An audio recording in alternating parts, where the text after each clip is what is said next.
Hello friends, welcome to my Ujjain blog.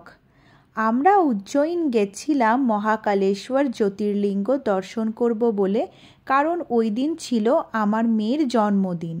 আর ওর জন্মদিনের দিন আমরা মহাকালেশ্বর টেম্পল যাব বলেই জব্বলপুর থেকে রাত্রেবেলায় আমাদের ট্রেন রিজার্ভেশন ছিল, যাতে আমরা সকাল সকাল উজ্জয়িন টেম্পলে পৌঁছতে পারি।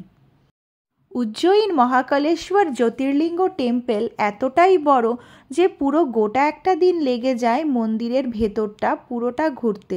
মন্দিরের অনেকগুলো গেট রয়েছে চারপাশ দিয়ে, তো আমাদের হোটেলের কাছে যে গেটটা ছিল আমরা ওই গেট দিয়ে, যেটার নাম ছিল নীলকণ্ঠ গেট, আমরা ওখান দিয়েই মন্দিরের ভেতরে প্রবেশ করলাম।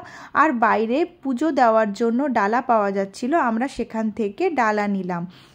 তো মেইন মন্দিরের ভেতরে প্রবেশ করার জন্য বাইরে দিয়ে ব্যারিকেড করা ছিল, যেখান দিয়ে অনেকটা ঘুরে ঘুরে তারপর মন্দিরের ভেতরে ঢুকতে হচ্ছিল।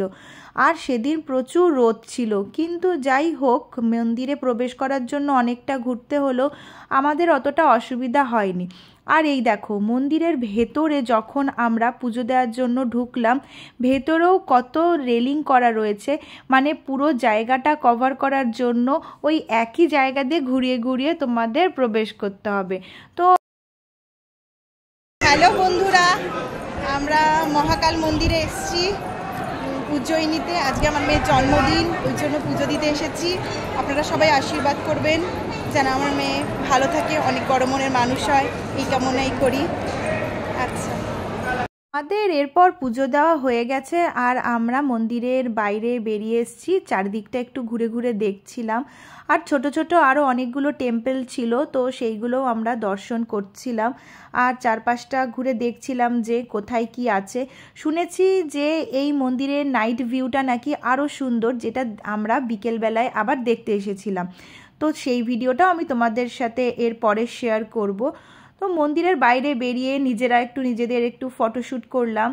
আর দেখলাম চারিদিকে প্রচুর মন্দিরের বিল্ডিং রয়েছে, যেখানে অনেক লোকজনও থাকে, ওখানকার যারা মেনটেনেন্স করে সেই সমস্ত লোক, বা আরও অনেক ধরনের মানুষও ওখানে রয়েছেন।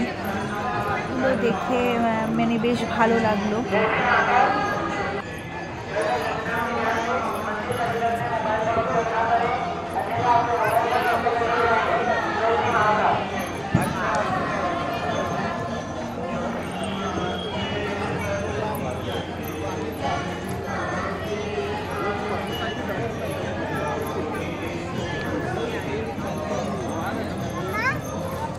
তবে এইটুকু ভালো লাগলো যে আমার মেয়ের জন্মদিনের দিন মহাকালেশ্বর জ্যোতির্লিঙ্গ টেম্পলে আমরা পুজো দিতে পেরেছি। আর আমার মেয়েও খুব ভালো ওখানে এনজয় করেছে। আর এইটুকুই আমার বলার যে ভগবান যেন সবসময় ওর সাথে থাকে, আর ভগবান যেন সবসময় ওকে আশীর্বাদ করে, ওকে সুস্থ রাখে, ভালো রাখে, এইটুকুই কামনা করি। আপনারাও ভালো থাকবেন, সুস্থ থাকবেন, আর আমার মেয়ে যেন অনেক বড় হয় এই আশীর্বাদ করবেন। আজকের মতন টাটা।